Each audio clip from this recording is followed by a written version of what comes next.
91.7, Nigeria's only radio station for women and their families. You're welcome to the seventh day of the 16 days of activism. It's currently 5 minutes past 12 o'clock right here in the studio of Women Radio 91.7. The 16 days of activism is a special broadcast that is brought to you by Women Radio 91.7 and Tech Her NG. The 16 days of activism is a global campaign held every single year from the 25th of November to the 10th of December 2025. Basically every year, by the way. And the purpose of the 16 days of activism is very simple, but also very, very powerful. And it is to raise awareness, inspire action, and demand the prevention and the elimination of all forms of violence against women and girls, gender-based violence. And gender-based violence can take place in so many forms, like physical abuse, emotional abuse, sexual abuse, emotional deprivation, harmful traditional practices, online harassment, and different ways by which we can experience gender-based violence. And the one we're going to be focusing on this year's 16 Days of Activism is to put an end to digital violence against women and girls. And this campaign reminds us that ending digital violence is not just a woman's issue. It is a collective responsibility for every man, every woman, every girl, and every boy out there. And, we've been doing this from the 25th, and it's going to be running to the 10th of December every day by 12:05 p.m. on Women Radio 91.7. Today is day 7, and my guest for today is a great woman who's doing great work in a sector. We've been having different organizations come up. I'm going to be having 16 of them come up on different days throughout these campaign. And my guest for today is Favor. Her name is Favor Odie from the Voice of Climate Change. That's where she's from, the Voice of Climate Change, Climate Action, rather, the Voice of Climate Action. And she's going to be, giving us insights on what they do, how it relates to gender-based violence, and how we can put an end to it. Good afternoon. I cannot hear you. If you can hear me. Good afternoon. Good afternoon.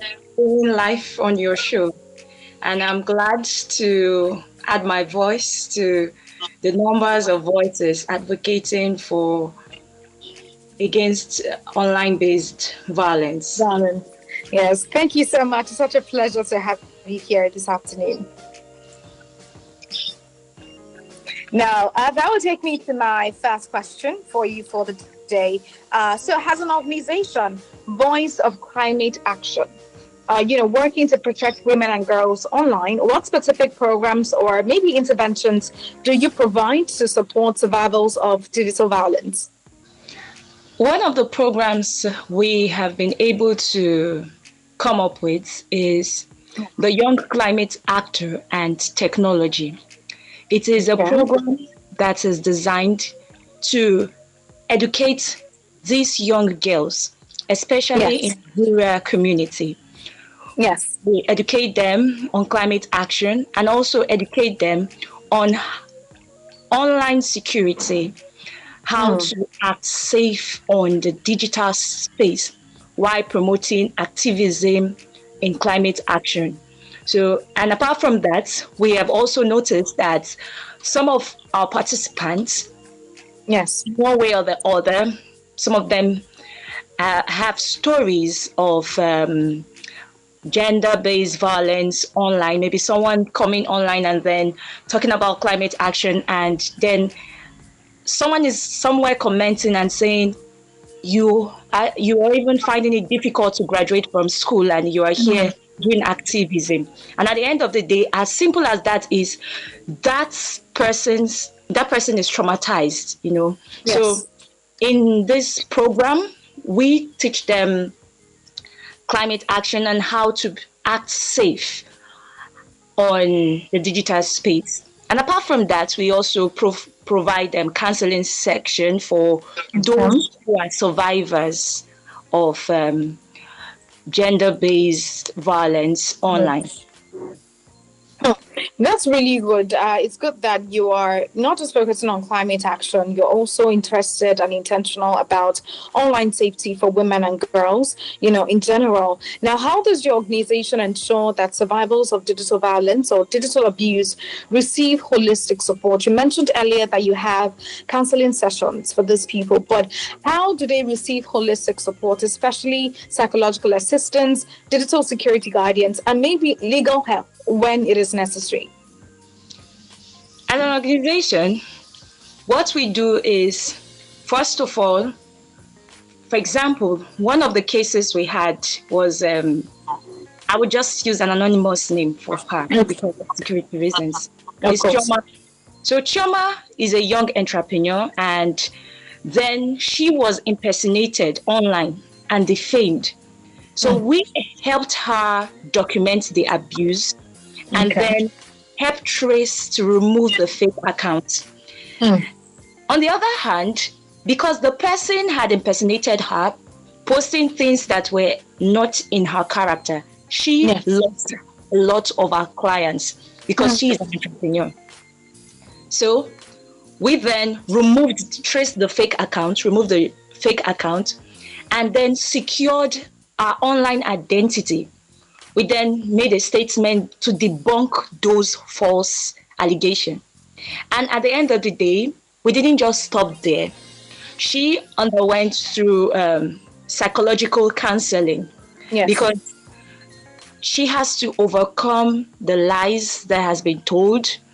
She has to overcome the shame that she shouldn't have faced. Yes. And then legal guidance was also provided through legal aid to ensure the abusers would be held accountable. And funny enough, when we traced the abuser was saying things like, this is not how I am in real life. My online life is very different from my offline life. So that's Can you imagine that? These abusers, they are happy, making people feel bad. You cry, yes.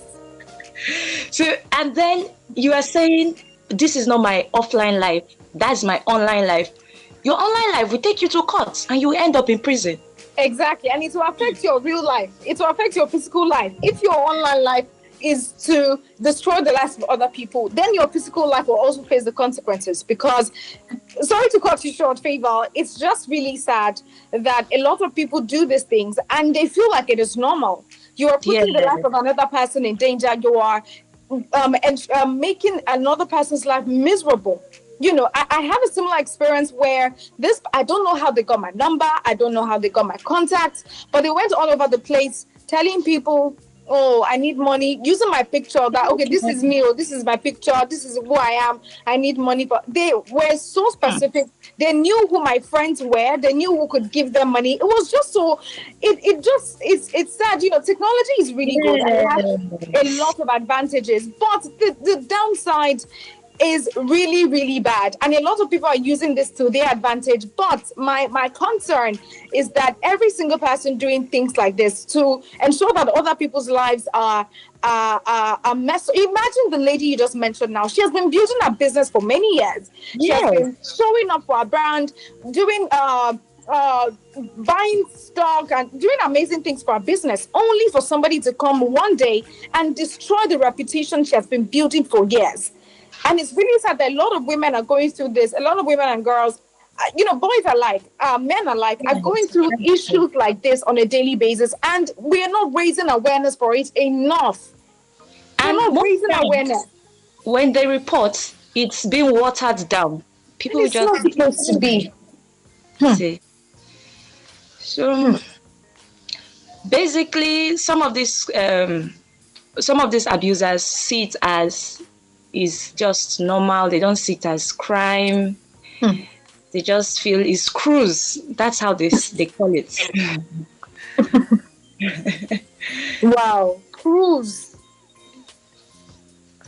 It is well. It's just the society that we live in, and it's my desire that this campaign would reach the people it's meant to reach, and ensure that people who do these things, perpetrate these evils, receive the punishment that is required for them to receive. Thank you so Yeah. much, Favor, for that. That was really good. Thank you so much. Now, the acts of violence of sometimes, many times, often go unreported due to the shame, the fear of not being believed. Because many people would come and say, somebody hacked my account, or somebody did this and did that.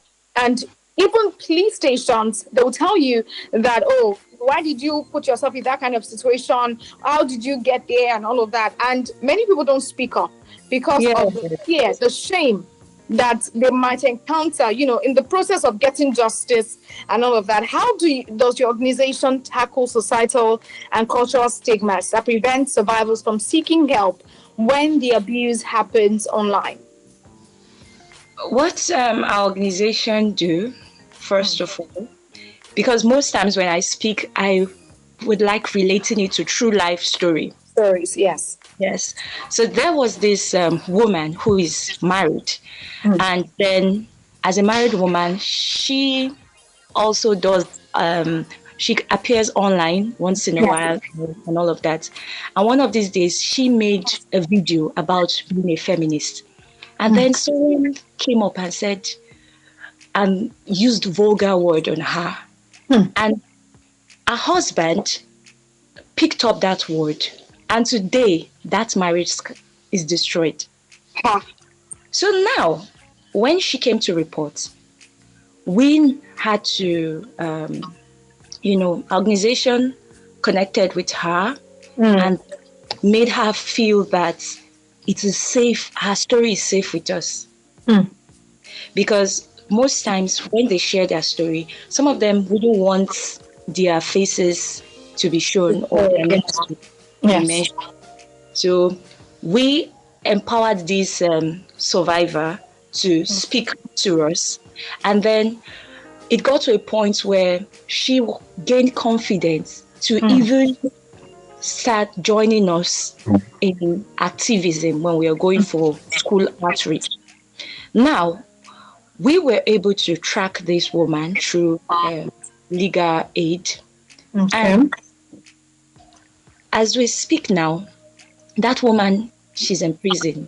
The lady who had... who did that to her? Yes, who did that? So, on the other hand, the woman just felt, oh, I just made a comment. It was just a comment. But she's in prison. In South.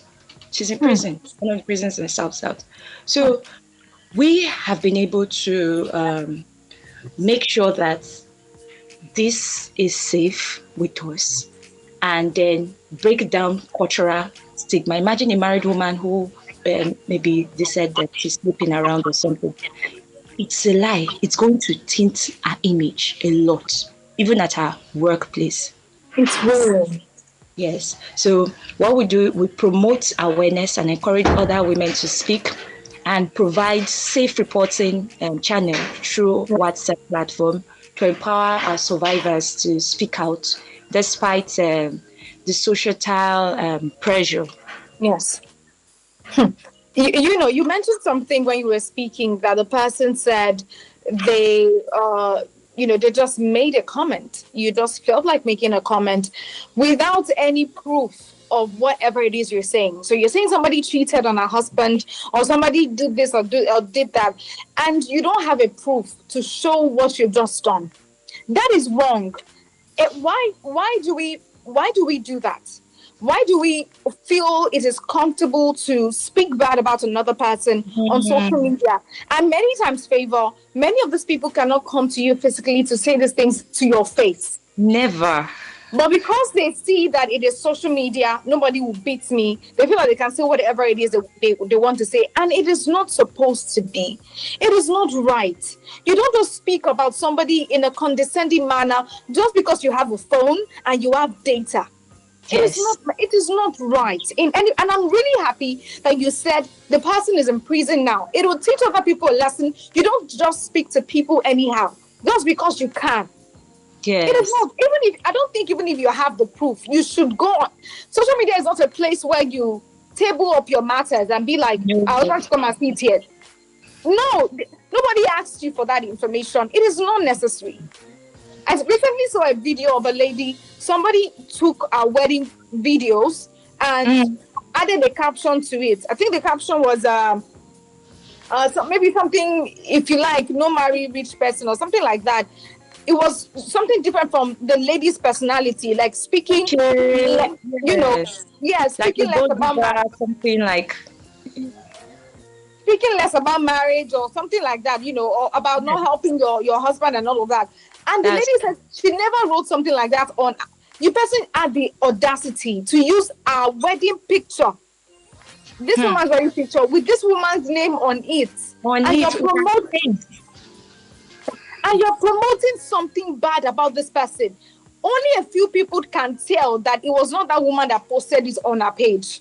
Every other person will see, will think that is who she is.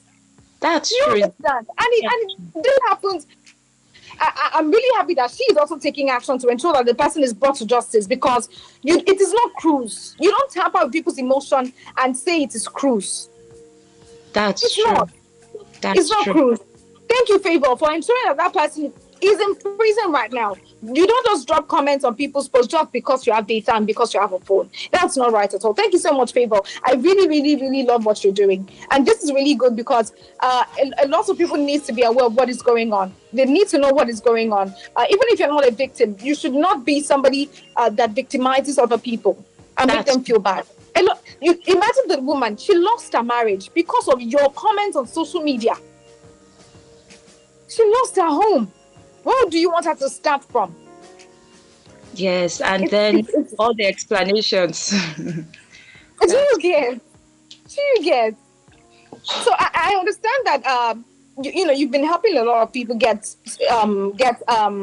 solutions, get justice, which is really beautiful and brilliant, by the way.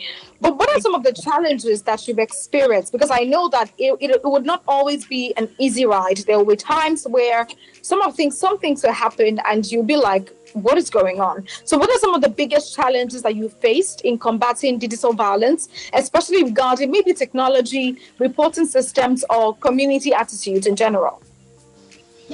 There are a lot of challenges, but when one is contributing to humanity, it's more or less, it's passion.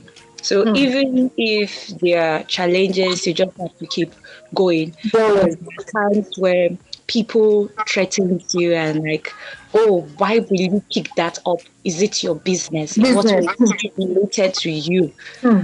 Yes. And then apart from that, most times, some of those victims getting legal aid for them, you have to be the one sponsoring, or the organization has to be the one sponsoring the legal aid and going to court and all of that. And then some of these women, when they see the way it's going, they wouldn't want to complete. So it's as though someone dragged you into a fight and halfway the person is leaving and you won't see the person again. What I'm going to do, yes. Yes. So at that point, you look foolish. So when they come, you ask them, are you sure? Are you sure? And you really want to do this? Yeah, you want to do this. So those are some of the challenges and all of that. Yes. Oh, that's good. Thank you so much for sharing that. You mentioned that you use your money to sometimes carry the costs of what it takes for some people to receive justice, and that calls for help, because it's not something you can do all by yourself. Sometimes we need help from organizations, government parastatals, and all of that. So from your perspective, how do you want stakeholders, government, technological companies, communities, civil society, religious leaders, community leaders, monarchs, and all of that, how do you want them to support this cause? How do you think we can all work together to more effectively prevent digital violence? Yes, how we can work together is collaboration. And then in this collaboration, everybody has a part to play. Just like the social animal kingdom, the ants, every of these ants has a role to play, starting from the queen to the workers to to the soldiers. So also Yes. the government will we we create awareness, and we then do an advocacy to those in power to create a legal framework that when these victims go to court, in the legal framework, they will be able to find a place to state that this is punishment for abusers. For this, Yeah. yes. Then for the tech companies, we would have to now tell them the experiences we are facing on field, and then they would use this experience to make sure that their technology is so equipped that through technology you could as well trace abusers even though they have deleted that account. Yes. Yes, they have to advance in technology. And then they also have to work on an AI editing, will I say an AI, like an AI detector, that when someone is making threats, that social media platform is able to pick and say, okay, and just shut the person down immediately, cuts it off. So that's the tech company can do. Then at NGOs, we could also collaborate together, pull up funds to fund projects.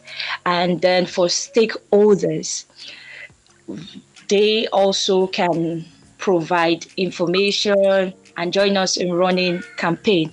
And the legal advice, the legal aid, they have a huge role to play, because when people go to court, every statement has to be backed with constitutional law.